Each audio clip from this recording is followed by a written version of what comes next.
everyone, this is my audience this week, and I chose to do the study of polygraph testing. Polygraphs detect deceptiveness in individuals. These tests have been around for many centuries. In ancient China, dry rice was actually one of the first inventions for the lie detector. The Chinese believed that salivation stopped during times of high anxiety and fear. So the examiner had the criminal hold a cup of dry rice in their mouth while asked a series of questions. After the questions were done, they would examine the rice, and if the rice was dry, the criminal was thought to be a liar. Although we have come a long way from these traditions, many people still deem it unreliable, the polygraph, today's polygraph. I have studied many sources in order to find the origin of the polygraph and how the polygraph has progressed and the validity of these tests.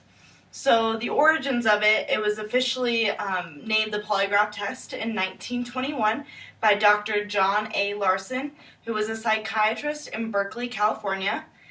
He is the first person on the record to test the blood pressure, pulse, and respiration to deem if someone was telling the truth or lying.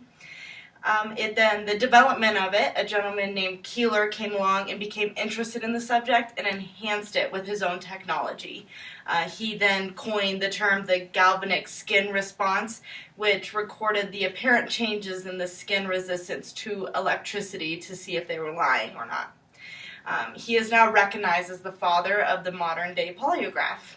So we now know that they use them in court trials. The first court case it was used in was in 1923 with Fry versus the United States.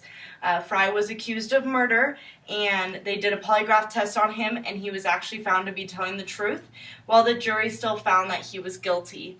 3 years later, in prison, someone else confessed to the murder, and he was set free. So in this case, the polygraph did work, but he was still found guilty. The validity of these tests is still up in the air. There are cases for and against. In 1983, U.S. Congress conducted hearings to analyze these polygraphs. The goal was to provide an accurate evaluation of scientific knowledge. They focused on reviewing and synthesizing research evidence for issues of the polygraph tests. The study deemed that there is no such thing as a lie detector, but you can only test the physiological measurement of truth and deceptiveness. So it is now concluded that there is no evidence for deception. And the reason that these can go wrong is an honest person could be anxious and a dishonest person could be not anxious. So it's difficult to know the truth. They test physiological changes such as heart rate, breathing, skin conductivity, heart rate, blood pressure, and breathing, and then also electrodes in the fingertips to deem if you are lying or not. It depends on the characteristics of the subject and the skill of examiners, so there are many variables that can change if someone is telling the truth or not. So the truth and deception can be misidentified. So the truth could be that there are fear control questions more than relevant questions.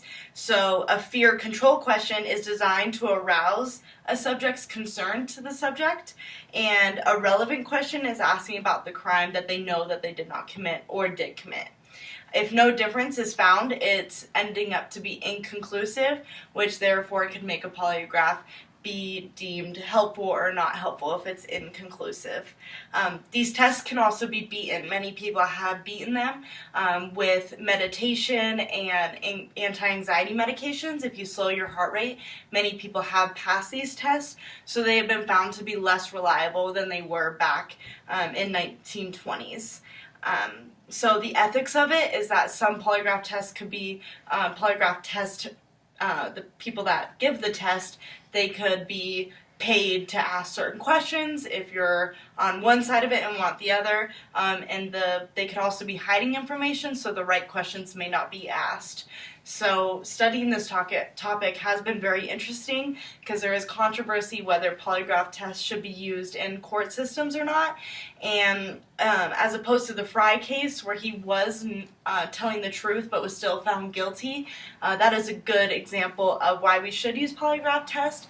But there are different examples where the polygraph test came up with incorrect inconclusive answers. So maybe down the road we may come up with more relevant information to enhance the polygraph and make it more reliable, but as of this time there is a 50-50 with whether they're reliable or not. So after studying this, it was a very interesting subject, and it definitely shed some light on some of my values. So I would like to thank my audience, and I hope you enjoyed it.